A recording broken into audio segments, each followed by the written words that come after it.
Hello, everybody. It is Donna here with another interview with the Real 50 Over 50. And today we have Lora Cheadle. And I love Lora Cheadle. She's like so much fun and smart and brilliant and unique.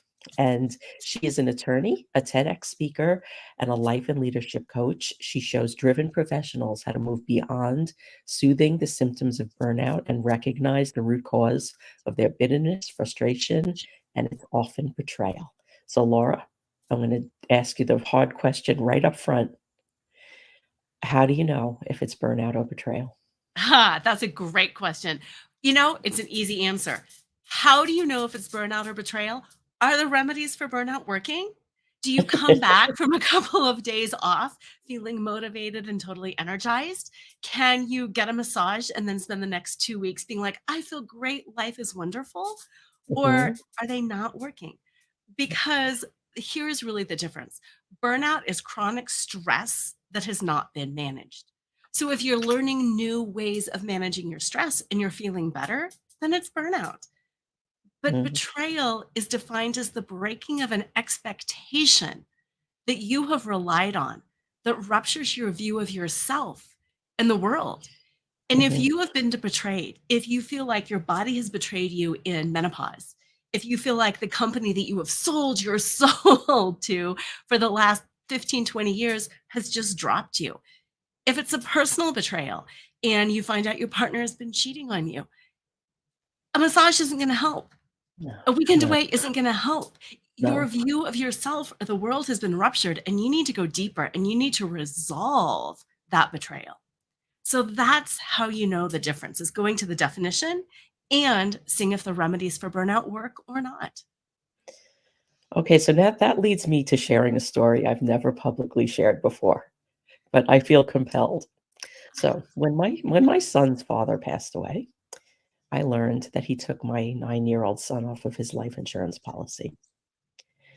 And I was venting to a friend. I don't even know what I was saying, but she said, "You should go to the gym." I said, "Yeah, I don't know. The gym's not going to do it." So what I did is I put on a skirt, I took off my underwear, and I peed on his grave.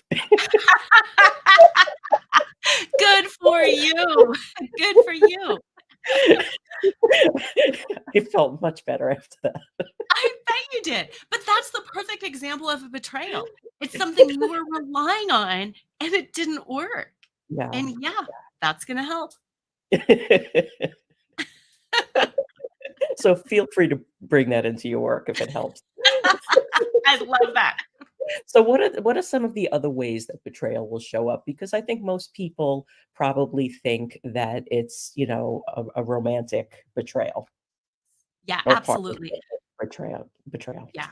Yeah. I'm glad you asked that because sometimes people also think there needs to be like a person who betrays you, Mhm, that somebody does something wrong to you, your boss does something, your ex partner does something. Betrayal is a feeling and it really is rooted in identity because we mhm, go through the world with a certain worldview. This is the way the world works. Pre 9/11, nobody mhm, thought anything about airplanes and security mhm. and could an And airplane be used as a elevators. bomb? Yeah, yeah. Same thing with the pandemic. Pre-pandemic, most of us never thought, I wonder if I'm going to live through a global pandemic. Mhm, Our identity, our worldview is just rooted. And a betrayal is something that shifts that worldview, that then consequently shifts our identity. And we have to rebuild the pieces of who we are and what we're capable of and what we have to protect ourselves against and how vigilant we have to be or who we can trust and what we're worth. So it really is all rooted in identity and our ability to navigate a shifting identity in a really difficult time.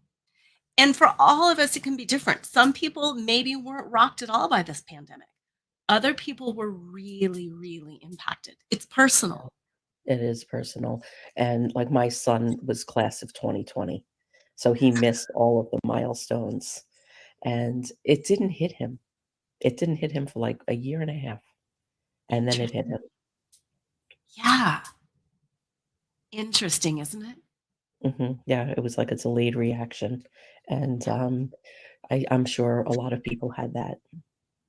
Like, the reemerging back into whatever they did before, um, is probably different. Yeah. A lot of things are different, A lot of and things are different, and we're still figuring that out too. yeah. Yeah, because the world changed. I mean, everybody's world changed, and, now the way we view things are different on so many levels, and, I don't think that's ever gonna change at this point because life is just changing so fast, Yeah. And I I and I appreciate that you said that because it's going to keep changing, and it is yeah, changing more quickly, and that's yeah, the thing. Even if we feel something is hitting us as a betrayal, the world is mhm, betraying me, the government's betraying me, the pandemic, all of these things, they're betrayals.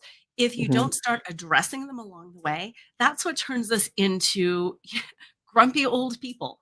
That's what turns us that's what turns us into those people who are overwhelmed and exhausted and ticked off, and that we want to be back to how it was because we're not dealing with what is. We're locked in this mindset of, yeah, I can get back to something.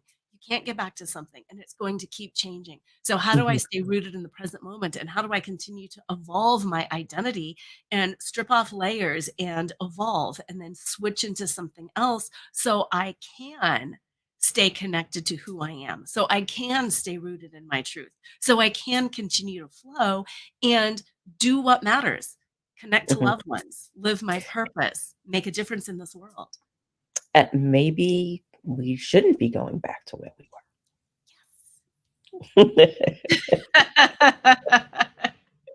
How about You got it. okay, so now you said something about layers, so that's raising another question in my mind. Let's talk about flaunt. Yay. Let's I start with what does flaunt mean? FLAUNT is an acronym, and it stands for Find Your Fetish, which means do what you love, what you really passionately love. Laugh out loud, which is staying connected to the joy and the humor that is available to us even in the darkest of times. AU is truly the golden center of flaunt, and that stands for accept unconditionally. Because most of our pain comes from our inability to accept what is.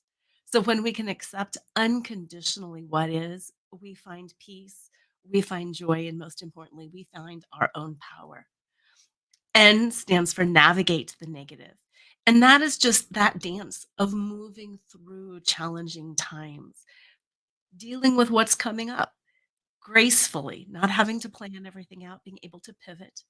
And then the last is T, and that's for trusting in your truth. That's breaking away from the need to please, the need to conform, the need to perform for others, and just staying connected to who you are. I like to say we have to know ourselves in order to show ourselves. When we know Mhm. who we are, then we can show ourselves authentically, not only to the world, which is important, but to ourselves, which is where it really matters. No, until you do it with yourself, you don't really do it properly with the rest of the world. No, not at all. That's when it's posing. You're a Mm. poser.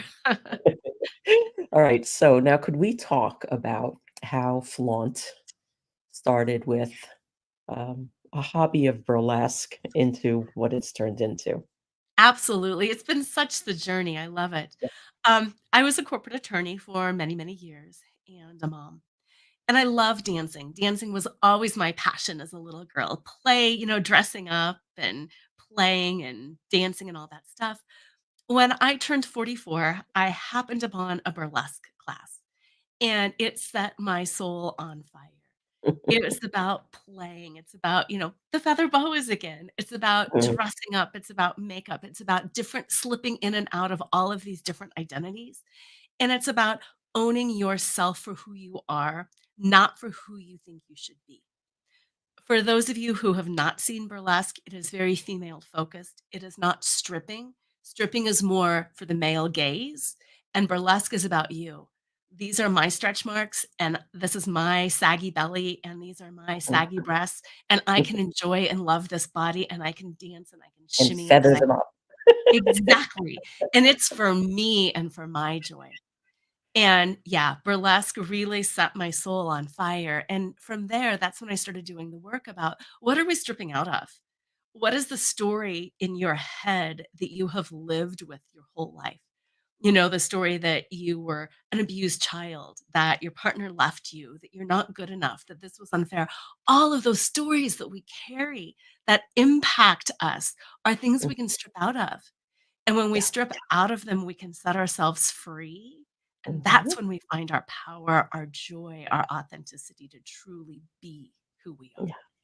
Yeah, and consciously take the parts of those stories that you want to keep and send the rest on their way. Yeah, absolutely. Absolutely. And make create them for what my story is, my husband cheated on me for 15 years with 5 different women. That's a lot. That is a real lot to hang on to. I can hold on to that, and it can make me bitter, and it can make me angry, and it can make me distrustful of other women. And it was a conscious decision that, no, this is something that did happen to me. I was victimized in this situation. I'm not a victim. I'm not playing Mhm. that role. Yeah, Here's what I'm learning from that. Here's how I'm moving on. And I'm owning that piece of my story. I'm not hiding it and covering and being ashamed of mhm, it. This is what happened. And this is how I choose to move forward. And you can choose any way to move forward from your stories. You don't mm, have to do what I did. I don't have to do what you did, but just make the choice and move yeah, on and own it in a way that empowers you. yeah, making that choice is empowering Yes, hugely empowering. because that's that line. That's like, "That was then, and this is how I'm moving forward, and I'm gonna take what I need, and the rest can just go away." Yeah, absolutely. And then you can rebuild your own story. Yes. Yes, because So this is my life. Yeah, and I am the main character in my story, and I get to choose. we can all do that. Every single person can do that. Yes, no matter what you have been through. I mean, that's the thing. No matter what you have been through, it's not that somebody else ruins it for you. They No, can interfere with your story, but you always have your agency. yeah, and if you believe you can or if you believe you can't, you're Yes. right. Yes. So right. Yeah.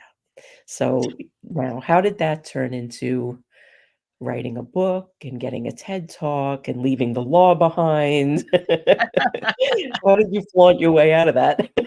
Yeah, exactly. I'm not exactly sure. Sometimes things just start rolling and they get bigger than you. I when I left law, I loved practicing law. I love fighting for justice. But I had experienced a lot, big shocker, I experienced a lot of misogyny in the practice of law. There's a lot of toxicity there. There's a lot of issues. I know, big shocker, And not a right? whole lot of boundaries either. Right, right. So the book started off as my story, what happened to me, and how I started to work with other women who were burning out from the practice of law. When I left law, I started working with other women who were in my situation, who were Mhm, tired of the BS, who were mhm, tired of always having to please, conform, and perform. And they were smart and they were dedicated and they could do what they wanted to do. And they were tired of being told no. mhm, So that's really where this work was born. I started working with other women. I started testing out this methodology. I gave them that safe space to talk because it's my belief women are all smart. We're all sexy. We're all spiritual. We're all of the things. It's just that we're told we can't be all mm, of the things. And flaunt really is that safe space where, yes, you are. Yes, you can. And let's link arms and let's all move forward together because our power comes from our unity. Our power does not come from division, it comes from mm, unity. absolutely. And that's what really inspired the TED Talk. My TED Talk is called Uncovering Bias in Gender and Women's Sexuality. And I was judged a lot when I was practicing law. I'm a happy, positive, bouncy person. Mhm, I never was inappropriate in my sexuality. I want to start by saying that. Oh, the very first case that I ever tried, the judge called me into his chambers and he said, "You have nice legs and you should consider wearing pants to keep them covered up." And it was like, "Are you kidding?" And he told me I smiled too much and that I should consider wearing my hair up. You are sexualizing me. yeah, You are judging me. Check yourself, judgy. Yes, yes, and that happens so often, and my TED Talk was before the Barbie movie, but you know the monologue in the Barbie movie? That's what my Mhm. TED Talk is all about. It's Yeah, about we can't win. If we're yeah, too thin, if we're too fat, if we're too old. I remember being too young as a lawyer. How did I go from being too young to suddenly being too old? Are you kidding me? Where is that sweet spot? yeah. It's not there. It's you blink and it's gone. Yeah, yeah, and Yeah, that's what it is. but I think it's for certain people, like, that sweet spot was never going to be there for you Nope. because they wanted somebody who was a little on the dumpy side with their Brothers square suit and, like, a bad haircut and no makeup and, big thick hose, not even stockings. Yes, yes. And, like, that's what they want. I had a lot of the same experience working in a law firm too. Oh, I I'm worked sure in a you law did. firm for 27 years, and, I got sent home for not wearing stockings. Right, Open right, shoes, I couldn't wear open-toe shoes because they couldn't possibly look at my toes. right. Because that impacts the way you do your job. Yep, Yeah. totally. Yeah, and that's the thing, we get so then caught up in doing it right, looking right, changing the tone of our voice, "You're too shrill." We get all caught up in all of these superficial things, Yeah. pleasing others, conforming, that we then can't ever step into our zone of genius. We Mhm. can't be who we are. Yeah. And it's not that I'm blaming us, but we are the ones that need to stop. We Yeah. are the Well, ones that need nobody to else is gonna stop. Nobody's gonna say, "Hey, this is a bad idea." exactly, exactly. We're the ones, and we have to do it to each other. And I talk about this in my TEDx. How often do we look at another woman and say, "Ugh, I would never wear that. Do you believe what she's doing over there? Oh my God, she just had a baby and she's back to work already." We Mhm. do it to each other. And again, it's culturally ingrained. And when you really stop and think about it, what did I just think about that woman? What did Mhm. I just say to that woman? We're doing it to each other. And that's where our power is, that we've got to stop and we have to start realizing that and we have to start supporting other women. Yeah, for real. And for real. Silently and verbally and every way possible. Absolutely. That's a lot of what this is about. I want to share in these interviews the stories that people don't tell you. The things they don't tell you when you have a child, when you're going through menopause, when you work in the law firm, all of these things. And like I want it for women our age, and I want it for younger women and for men to understand, like, you need to kind of step up too. And there's just so many things they just don't tell you. Like, I was telling somebody the other day when I had my son, I'd been around kids my whole life, and I helped raise my nephews. It didn't even occur to me that, like, when I came home with my baby, I wouldn't know what to do with him, and I just looked at him on the bed, and I was like, "Well, who's coming to help?" Right. What do I do now? And that's because nobody ever, like, said, like, "You have to do this, you have to do this." Like, I never went through that process, and, we just don't support each other in that way. I mean, I think once the village went away, we didn't have, the elders to go to, and we need to be those elders. Yeah. And worse too, I live in Littleton, which is where the Columbine shooting happened. Mhm. Do you know what the rhetoric was around that? What did the mom do? Was she Yeah, not a present mom? Was she not a yeah, good mom? yeah, Oh my gosh. yeah, Really? We're gonna blame the mom? yeah, yeah, of course. Yeah, yeah. All right, but let's talk now about how we are empowering. Okay, so let's talk a little bit about flaunt and some of the empowerment stories that have come from it. Oh, Let's there's let's share the good stuff. Let's not complain. exactly. We've had our venting and now it's time to move on. Yeah, Flaunting is so powerful because, like I said earlier, you have to know yourself in order to show yourself. yeah, And that process of getting to know yourself and unmasking yourself to yourself is a process. And when you start doing it, the layers start coming off more and more easily. And I really like to start with the idea of F, which is find your fetish. Nobody encourages us as adults to say, what do you really, really want? What do you need in this moment? What is going to set your heart on fire? What causes your soul to sing? And that's where I like to start, is just reconnecting to the joy of living. Why do you do what you do? Even if it's at work, why do you go to work? We all had a passion at one point, even if it was career day in 7th grade. We Mhm, all had that idea that I want to help animals. Mine was I want to fight for justice. mhm, Some people are like, I just want money for my family to support my mhm. family. I just want to be with my family. Reconnect to all of those things that bring you joy. And it's not even giving yourself permission to find your fetish. It is knowing that that is necessary. It's Yeah. knowing that living in a space of joy is absolutely necessary. And I've worked with so many women who have been able to turn things around in that they don't change careers. They don't change marriages. They Mhm. just change the way they show up in life. They're looking in the direction of joy.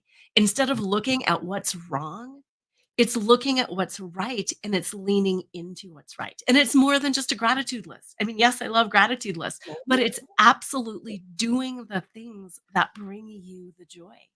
Yeah, It's finding beauty in the everyday. yeah, Yeah, and that's that finding your fetish and the laughing, but I really wanna spend some time on accepting unconditionally yeah, talk because about whatever you wanna talk about. perfect, Go.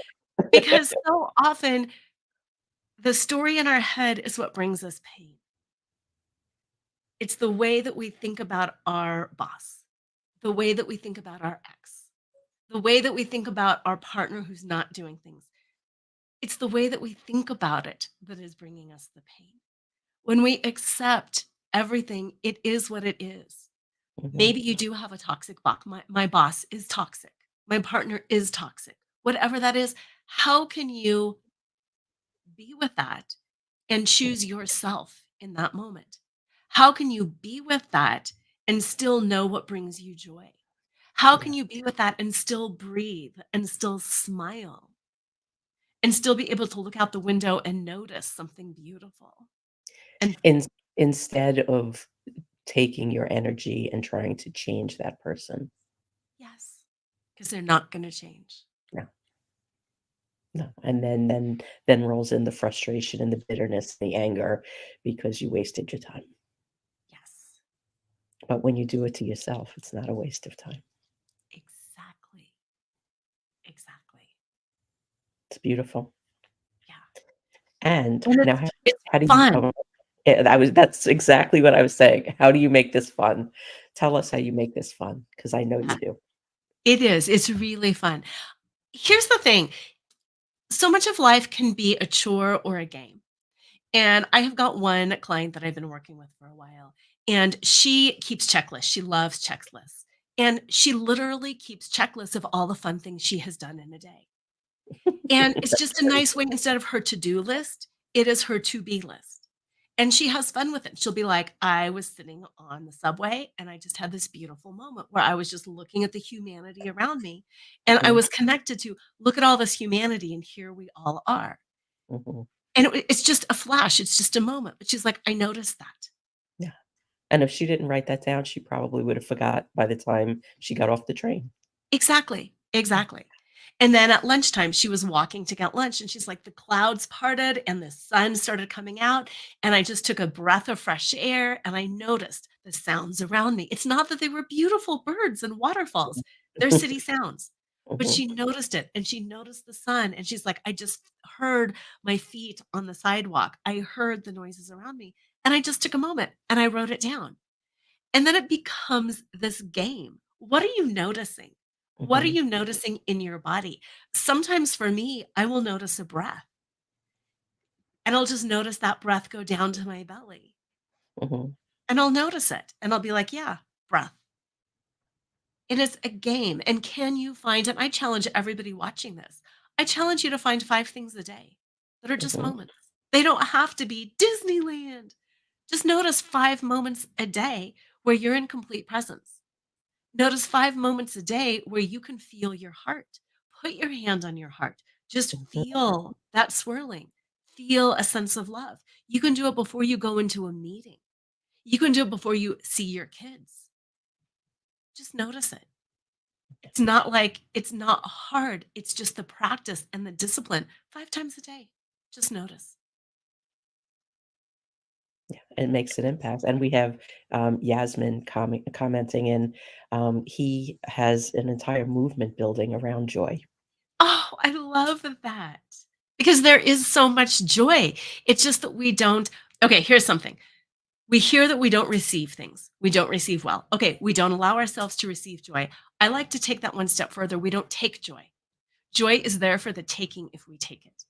And especially as women, ooh, taking is selfish. We don't want to take it. We don't want to take it. We don't want to take it. Take it. It's there. You're not taking it away from somebody else. Take it Mhm. for yourself. You are worth it. And the more you take for yourself, the better you feel. It's true. Yeah. It's true. So now I didn't ask you this when we first started, but I have to know this on every interview. What happened when you turned 50? Because I stuff happens. A lot of stuff happens, doesn't it? um, you know what was interesting about it? The world tells us so much. 50 is such this thing, and nothing happened. Nothing It was just happened? like the birthday happened, and I was like, "I expected a little bit more than this." You know, I thought I thought magically I would wake up on the morning of my 50th birthday and la, something would happen. It didn't happen that way, but it was Mhm, something that I think I rolled into slowly because I mhm. started realizing, you know what? I still am me. Age Yeah. is just a number. We hear age is just a number, but still I thought, "Oh, I'm gonna magically, like, cross this threshold." It wasn't a magic threshold that I crossed. But I it set me free to be me. It Mhm. set me free to not be perfect. I have Yeah. struggled with perfection my whole life. I needed to be top of the class. I needed to, be the up and coming young lawyer. I needed to have a perfect household. I needed to have, amazing kids and my amazing husband. And I needed to have my body good and my hair good and I needed all of these things because that meant I was worthy. And once I crossed that threshold of being 50, it was one of those things that I could just start letting it go. I thought, "Okay, well, wow, my husband cheated on me the whole time, didn't have that perfect marriage, and I'm still me. Yeah. My menopause, kicks you in the patootie, and I'm still me. My hair is turning gray, and I still feel like me. I'm Mhm. getting wrinkles, and I look different in the mirror, but I'm more me inside than I've ever been." And the external and the perfection, it doesn't matter. And I'm 55 now. With every year, it's just gotten better and better because it's more and more free. And it's Mhm. interesting because my work flaunt is all about releasing and letting go. And I didn't Yeah. realize how much I had to let go of Yeah. until I started letting go. And then you're like, oh, I don't need to be perfect. Oh, I don't need to be right. Oh, I don't need to be 20. Oh, I don't need to be. I can have all of these things Yeah. that are imperfect and I can be actually more me because of it. Yeah. And what happens to and I've been hearing this a lot in the conversations that I've been having, and I think you're the 26th interview, but I've also spoken to, so many of the women that are involved in this project and just in general, because it's just unearthed so many conversations. But, like, when we were younger, when those layers would start to peel away, it was scary. And we Yes, didn't know what to do with it, and now it's like, when's the next one? exactly. Yeah, exactly. Because for me, and I think for a lot of people, it's so much rejection. What will people think? How will I be judged? And now I'm like, oh, you just judge me and I'm fine with that Yeah. because it says something about you. It doesn't say anything about me.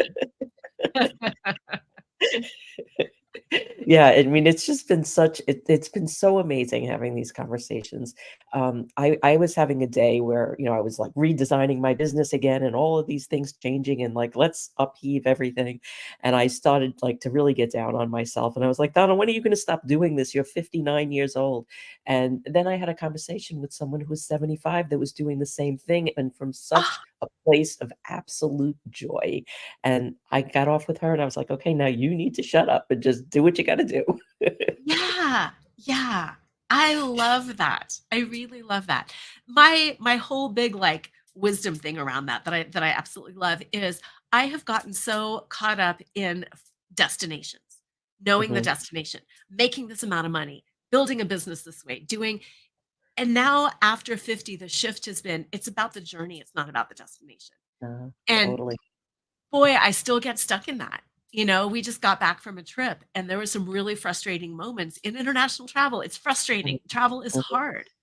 And it's like you could ruin the trip getting locked into all these little moments where things aren't turning out, where you're doing things wrong, where you've made a mistake, blah, blah, blah, blah, blah. Or you can just enjoy the journey that, hey, I'm moving around Greece and I got dropped off at the wrong location twice. That's Mhm, okay. mhm, Enjoy it. See what's there. Be in that moment and receive the gift, but also take the gift. mhm. Okay, so we are just rounding up at a 30-minute mark, and I like to leave everybody with a little bit of wisdom. That was one, but lay another one on us because I know you got more. I love my little wisdom nuggets. I really think trusting in your truth is my biggest wisdom bomb because all of our truths are different. And what's right for me might not be right for you. And if you're Mhm, even sitting here thinking, I don't want to get rid of these labels, I don't want to know myself and I don't want to show myself, and I know that's okay. Trust yourself. This is what works for me. This is what works for the people who are attracted to me. Know yourself. Be strong enough to trust in your truth and to live your life your way. Because I think 50 is a good halfway mark. There's a mhm. lot of time coming up, and Yeah, you've got one life. So live it your way and don't let anybody tell you that your truth should be different than it is. that's powerful and beautiful and a great note to end on. Thank you. You're And, welcome. everybody go and check out Laura Cheadle at her website, on social media, on these interviews here, buy her book, and, she's an incredible person to know. Reach out and say hello. And if you're listening on the replay and you have any comments, just tag us and we'll come back and we'll respond. And I just want to say thank you. It's been lovely spending some time with you today. Oh, Missed you. thank you. I miss you. I just love doing this. Okay, so we'll be back next week with more. But keep bringing friends, keep showing up. These interviews just keep getting better and better every week, and go back and watch the replays. They're just, I mean, I've got people reaching out to me telling me that they've binged them on road trips, and it's been just such an incredible experience to shepherd this. I don't feel like it's mine. I feel like it's for everyone. So keep coming back. And thank you, Laura. And we will see you back next Wednesday.